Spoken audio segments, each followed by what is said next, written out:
शंकरं शंकराचार्यं केशवं बादरायणं सूत्रभाष्ये कृतो वंदे भगवन्तो पुनः पुनः। ईश्वरो गुरुरात्मेति मूर्तिभेदे विभागिने व्योमवद्व्याप्तदेहाय दक्षिणामूर्ते नमः।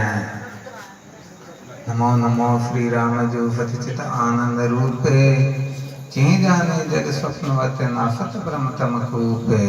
ओम सच्चिदानंद रूपाय कृष्णाय क्लिष्टकारिणे नमो वेदांत विद्याय गुरुवे बुद्धि साक्षिणे। प्रपंचो यदि विद्यते निवर्तेते न संशय माया मात्रमिदं द्वैतम् अद्वैतं परमार्थतः। न निरोधो न च उत्पत्ति न बद्धो न च साधक न मुमुक्षुर न विमुक्त तेषा परमार्थता। तावद् गर्जन्ति शास्त्राणि चम्बूका विपिने यथा न गर्जति मा शक्तिर्यावद् वेदान्त केसरी। ओम पूर्णमदः पूर्णमिदं पूर्णात् पूर्णमुदच्यते पूर्णस्य पूर्णमादाय पूर्णमेवावशिष्यते। ओम शांति शांति शांति। चिदानंद गुरुदेव की जय हो। पूज्य भगवत्पाद आदि गुरु श्री शंकराचार्य जी महाराज की जय हो। समस्त संत महापुरुषों की जय हो। मैं सूक्ष्म से सूक्ष्म महान से महान महान से महान शुद्ध सच्चिदानंद घन शुद्ध सच्चिदानंद घन ज्यों का त्यों स्वयं प्रकाश परिपूर्ण परमानंद एक रस निजानंद निकेवल अनंत अपार अवाच्य स्वरूप हूँ अद्वैतम परमार्थतः अद्वैतम परमार्थः अद्वैतम परमार्थतः अद्वैतम परमार्थः अद्वैतम परमार्थतः। अद्वैतम परमार्थः। चलो 3 बार शिवम का डंका भी लगा लेते हैं। शिवो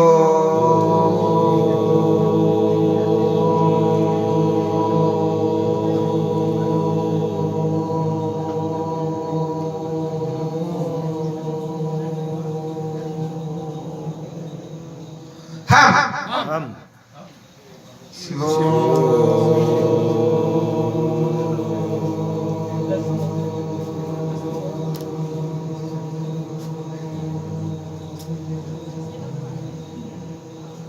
हम शिवो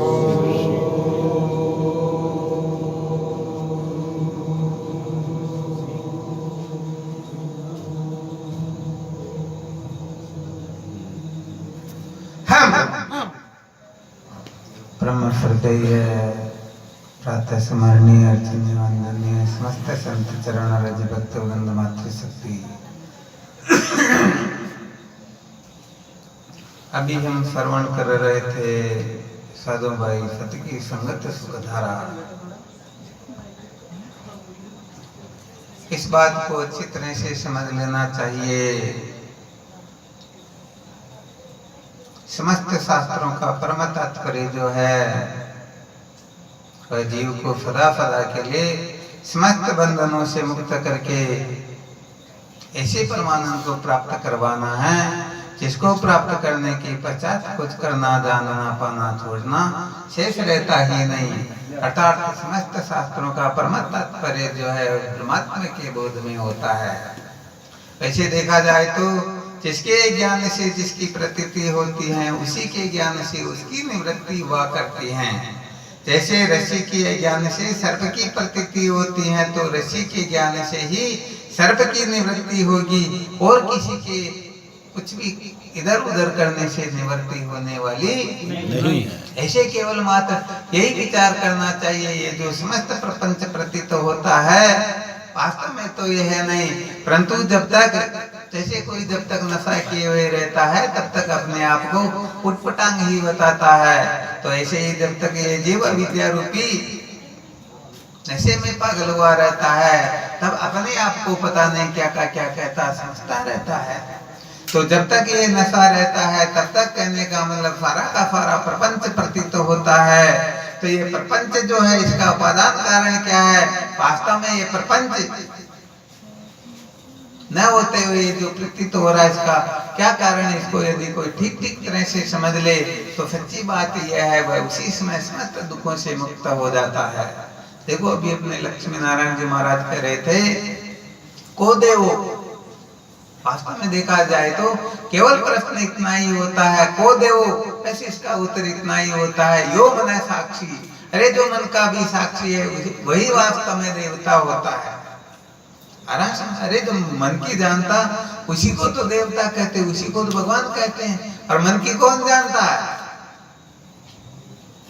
केवल मात्र मूल प्रश्न यही है, इस संसार के अंतर्गत जितने भी प्राणी हैं मैं कौन हूँ इसको ठीक ठीक तरह से नहीं जानते हैं। इसीलिए जगने से लेकर के सोने तक, जन्म से लेकर के मृत्यु तक ये बेचारे रोते ही रहते हैं, इनको कभी भी शांति मिलती ही नहीं। अतः केवल और केवल मात्र समझना है तो इतना ही समझना है कि वास्तव में मैं क्या हूँ, मैं कौन हूँ, परमात्मा क्या है, जगत क्या है। इन तीन बातों को यदि कोई विधि पूर्वक साधन संपन्न होकर के श्रोत्रिय ब्रह्मनिष्ठ गुरुदेव के सानिध्य में जानने वत जान ले तो वह समस्त दुखों से मुक्त हो जाता है। फिर ये अविद्या आदि जो क्लेश है स्वप्न में भी उनका कुछ बिगाड़ नहीं सकते हैं।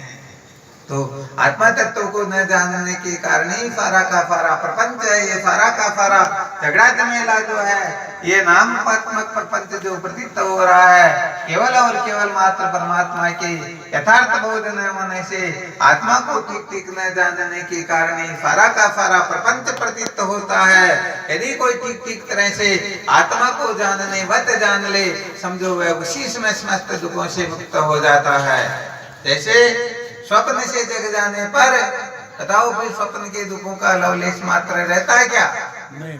अरे जगने के पश्चात तो स्वप्न के पदार्थों का अत्यंत अभाव हो जाता है, वास्तव में न भूतो न भविष्यति ऐसा निश्चय हो जाता है। अतः जैसे स्वप्न से जगने पर कुछ भी शेष नहीं रहता, ऐसे जो जीव अपने वास्तविक स्वरूप में जग जाता है तो समझो वह सदा सदा के लिए कृतार्थ हो जाता है। तो यहाँ पर एक बड़ी मार्मिक बात बताई गई है, जानने वत जानने का नाम क्या बताया? जानने। हाँ, जानने वत जानने का ये बड़ा महात्म्य है। लोग जानते तो है परंतु जानने वत नहीं जानते हैं, इसलिए अविद्या निवृत्त नहीं होती है, बल्कि अभिमान इतना बढ़ जाता है कि कहने का मतलब पागल होकर के भटकने लग जाते हैं।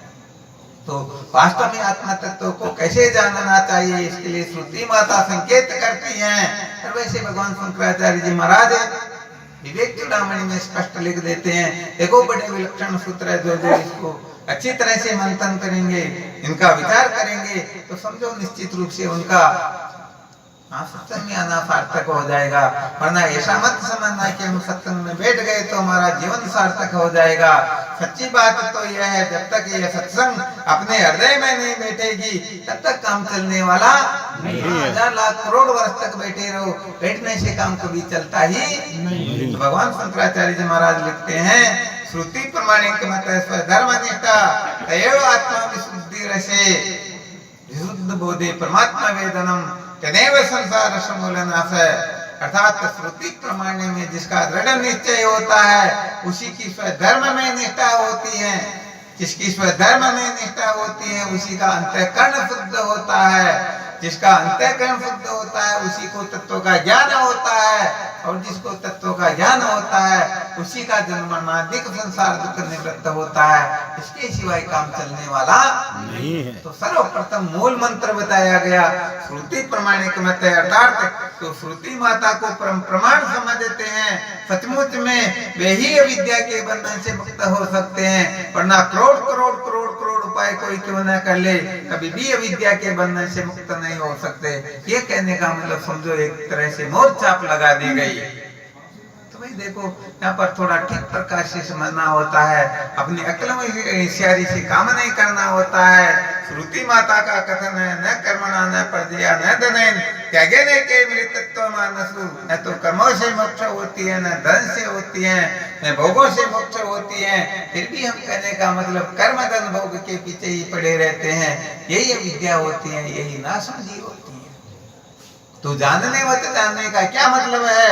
इसके लिए मुंडक श्रुति का कथन है, वृक्षे लोकान कर्म चित्तान ब्रह्मणो निर्वेद माया नास्ता करता करते न तद विज्ञानार्थम स गुरुमेवाभिगच्छेत् स्मित पाणी स्वस्ति ब्रह्मनिष्ठम। इस श्रुति को कोई ठीक तरह से समझ करके विद्या के बंधन से मुक्त होने के लिए प्रवृत्त हो जाए तो निश्चित रूप से वह कृतार्थ हो जाएगा। और इसकी अवहेलना करके भले ही कोई लाख करोड़ ग्रंथों का स्वाध्याय क्यों न कर ले, कोई कुछ क्यों न कर ले, सच में कुछ भी काम होने वाला नहीं। विद्या पढ़ो वो ग्रंथ अनेको मन को ब्रह्म न जाई, श्वेत के तू सब पढ़कर आयो विद्या मिटी नहीं ताई मन रे, गुरु में कोई नहीं पाई, फल कर्म ब्रह्म नहीं भाग्य संशय रे उर्माई। त्यागी होकर वन डोले चित्त चंचल नहीं थाई, व्यास पुत्र सुखदेव कही दिए जनक मिल्या पताई, मन रे गुरु बिन कोई नहीं पाई। तो सबसे पहले परीक्षा करनी होती है। क्या करना होता? परीक्षा करनी होती है। किसकी परीक्षा? अर्थात कर्म से, धन से, भोग से तुम्हें क्या मिलता है, क्या नहीं मिलता है। हम जो शाश्वत सुख चाहते हैं, क्या संसार के भोग पदार्थों से, अनात्म पदार्थों से, त्रिलोकी के ऐश्वर्य से मिल सकता है या नहीं। अर्थात परीक्षा करने का मतलब होता विवेकादि साधनों की जागृति होना। जिसके हृदय में ठीक विवेक जागृत हो जाता है, समझो काम हो जाता है। देखो अभी सुन रहे थे साधु भाई, सत की संगत सुख धारा, कोई देख ले ये सत्संग सुख की धारा है, तो क्या फर्क पड़ता, थोड़ी देर सत्संग में बैठ लेंगे, बाकी 23 घंटे तक मौज मस्ती करे, उल्टे सुलटे करे। अरे भाई काम चलने वाला वास्तव में होता नहीं है। वास्तव में सत्संग उसी का नाम होता है, कुसंग के सम्यक त्याग का नाम। अर्थात सर्व दुखों की निवृत्ति और परमानंद की प्राप्ति केवल सर्व दुखों की निवृत्ति ही नहीं कहा गया है, परमानंद की प्राप्ति ही नहीं कहा गया है, मोक्ष का स्वरूप बताया गया है सर्व दुखों की निवृत्ति और परमानंद की प्राप्ति। तो यहाँ पर कुसंग के त्याग का नाम और संतों के संग का नाम दोनों ही आता है। यदि कोई देख ले नहीं केवल संतों के संग से ही काम चल जाएगा, कुसंग हम त्याग करे नहीं करे कुछ भी फर्क पड़ने वाला नहीं, तो सच्ची बात है वो अंधेरे में ही बिल्कुल रह जाएंगे। ये पक्की बात है, क्योंकि उनमें थिंकिंग ही ऐसी बैठ जाती है। क्या फर्क पड़ता, मौज मस्ती कर लेते हैं, बाद में स्नान कर लेंगे सत्संग सुख की धारा, तो क्या फर्क पड़ता, पवित्र हो जाएंगे। तो पवित्र होने के लिए साधन है ही है, ऐसे काम नहीं चलता है। तो कुल मिलाकर के परीक्षा करके देखना चाहिए कि क्या मिलता है क्या नहीं मिलता।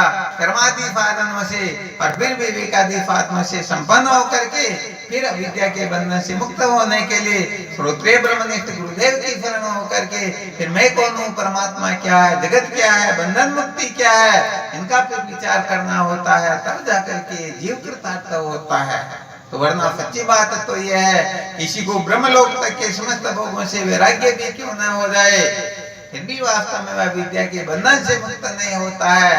क्योंकि ये सारा का सारा प्रपंच जो है ये केवल और केवल मात्र आत्मा स्वरूप के ज्ञान से ही प्रतीत होता है, और आत्मा के ज्ञान से ही इनकी निवृत्ति हो सकती है, और कोई साधन होता नहीं। इसलिए हमें साधन संपन्न होकर के ब्रह्म विचार करना चाहिए। ये ब्रह्म विचार ही परम पुरुषार्थ कहलाता है। भगवान शंकराचार्य जी महाराज जी ब्रह्म सूत्र के जिज्ञासाधिकरण भाष्य में सबसे पहले यही बात लिखते हैं, ब्रह्मावगति ही पुरुषार्थ है, अर्थात ब्रह्म साक्षात्कार ही परम पुरुषार्थ है। ये बाकी सब क्या है, मोक्षार्थी पुरुष ही दुनिया में श्रेष्ठ नर है, धर्म अर्थ काम वाले पशु के समान चरे। ये तो बेचारे पशुओं के समान विचरण करते रहते, इनका कोई बड़ा विशेष महत्व नहीं होता है। अरे भाई जिन्होंने ठीक तरह से जान लिया यहाँ पर रस्सी है, सर्प नहीं है, परंतु जो नहीं जानता है वह दुष्ट प्रकृति का होगा तो डंडा लेकर के मारने के लिए जाएगा, और धार्मिक प्रवृत्ति का होगा तो दूध का कटोरा लेकर के पिलाने के लिए जाएगा। परंतु जो विद्वान है वह समझता है कि दोनों ही नाश न जाए, दोनों ही बेचारे मूर्ख ही है, नहीं कोई धर्मात्मा है न कोई पापात्मा।